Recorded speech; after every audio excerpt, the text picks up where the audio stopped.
It's been a while since we've played a new rally racing simulator developed by Codemasters, which is surprising given the mastery the developer has over the genre, but that wait is soon coming to an end. After a few years with Nacon and KT Racing, the WRC license is now in the hands of Codemasters and EA Sports, and its new era will be making its debut soon with EA Sports WRC. The game is making some lofty promises, and from what we've seen of it so far, it seems to be taking solid shape. So here, in the lead up to its launch, we're going to talk about a few key things that you should know about EA Sports WRC.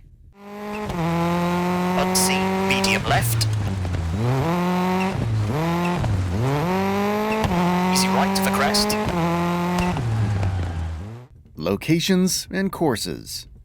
EA Sports WRC will launch with quite a healthy selection of locations and stages. In total, the game will have over 200 stages at launch, spread across 17 real-world WRC locations, while an 18th location, Central Europe Rally, will be added in a free post-launch update. Interestingly enough, Codemasters and EA Sports have also confirmed that, thanks to a switch to Unreal Engine, WRC will feature the longest rally courses Codemasters has ever developed, including some that will span more than 30 kilometers. In total, the game will have over 600 kilometers of unique roads at launch, which is more than twice of what Codemasters' last rally racer, Dirt Rally 2.0, had.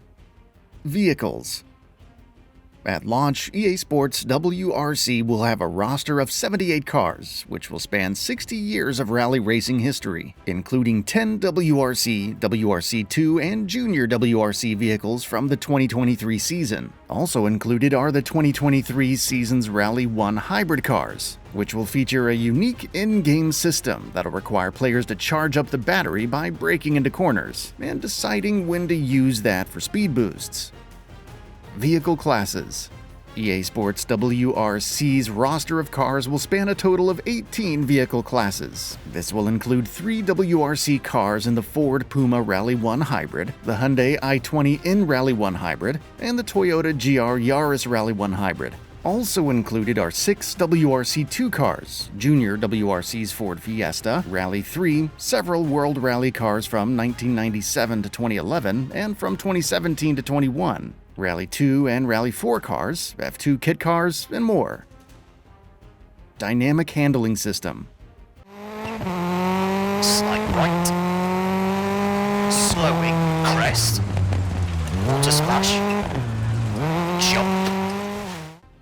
Codemasters says it has also made radical improvements to Dirt Rally 2.0's handling mechanics with EA Sports WRC's new dynamic handling system, for which the developer has also incorporated plenty of feedback from professional rally drivers. Among other things, the new handling system makes improvements to things such as force feedback, tarmac handling, drivetrain inertia, aerodynamic simulations, progressive braking, and more. Seasons.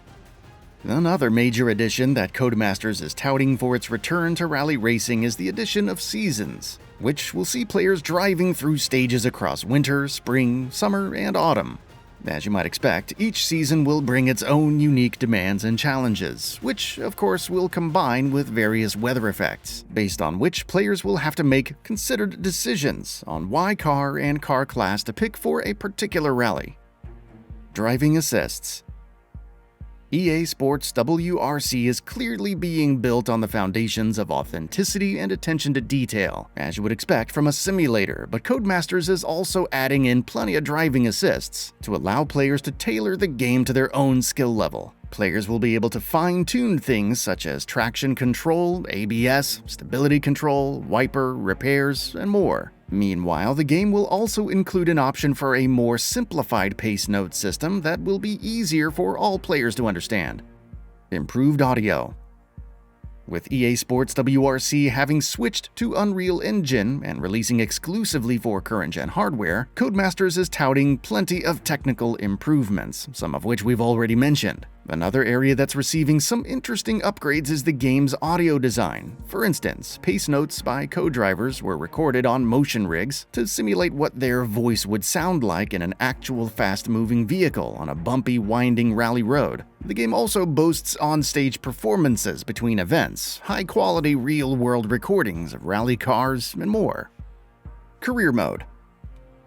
Career Mode is where a great many players will be spending the majority of time in EA Sports WRC, so what's to be expected on this front? At the outset, players will have the option to choose whether they want to start a Junior WRC, WRC2, or WRC proper, after which you'll create your team and its branding. Each season, your benefactor, i.e. your primary source of funding, will set goals and objectives for you to meet, and performing well will earn you appropriate funding bonuses, allowing you to recruit a teammate and more engineers, buy more cars, and more. You will, in fact, also be able to build your own cars. Speaking of which, Builder.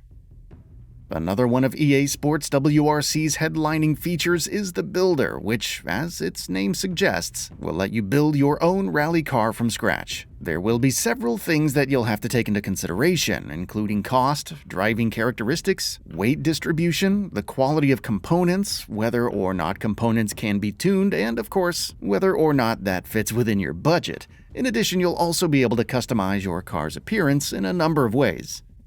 Moments. Plenty of other modes will be available outside of Career Mode, with one in particular that fans of the sport will find interesting being Moments.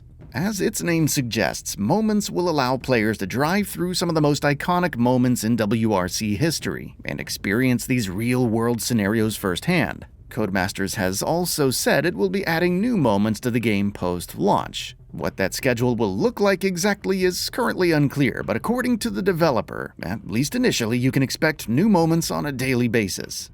Clubs. Dirt Rally 2.0's Clubs mode will also be returning, which, in a nutshell, is an asynchronous multiplayer mode where players take on events at their own pace and compete with each other on a club's leaderboard. The game will feature 2 official clubs hosted by Codemasters, one each for WRC cars and historic vehicles, while both will also be regularly updated with new events. Meanwhile, players will also be able to custom make their own clubs and tweak the rules to their liking. Additional modes. Several other modes have also been confirmed for EA Sports WRC. There's Rally School, a tutorial mode that'll give you basic driving lessons, Championship, which will let you play through a single real-world season, Quick Play, where you'll be able to customize a single-player event to your liking and jump right in, either solo or multiplayer with up to 31 other players, and Time Trial, which is exactly what its name suggests. Also confirmed for the game are a livery editor and a photo mode. Regularity Rallies. Another major feature in EA Sports WRC will be Regularity Rallies, which are described as an alternative rally experience that can be found across several modes in the game. In a regularity rally, rather than racing to set the fastest time on a stage, you'll instead be required to maintain a certain average speed throughout the route, based on which you'll be given a score. Your co-driver will also have specific unique pace notes in regularity rallies. Right to the crest.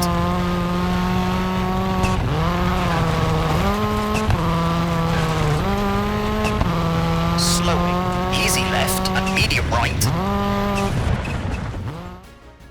Crossplay. There's been widespread adoption of cross-platform multiplayer in EA Sports titles of late, and the upcoming WRC will be no different. It's been confirmed that EA Sports WRC will feature crossplay at launch, which means PS5, Xbox Series, and PC players will be able to play with and against each other. PC requirements. For those planning on playing EA Sports WRC on a PC, what kind of rig will you need to run the game? On minimum settings, you'll need either a Ryzen 5 2600X or an i5 9600K, along with either a GeForce GTX 1060 or a Radeon RX Vega 56, and 8 gigs of RAM. Meanwhile, on recommended settings, you'll need either a Ryzen 7 3700X or an i5 10600K, along with either a GeForce RTX 2070 or a Radeon RX 5700 XT and 16 gigs of RAM. On either setting, an SSD is also recommended, and you'll need about 95 gigs of free storage space. Crest. Slight left, easy right to the crest. Finish. That's all for now. If you enjoy what you saw, please hit the like button. And if you're new to the channel, now is a great time to subscribe. We upload brand new videos every single day. After subscribing, don't forget to enable all notifications by clicking the bell icon. Thanks for watching this video, and we'll see you next time, right here on GamingBolt.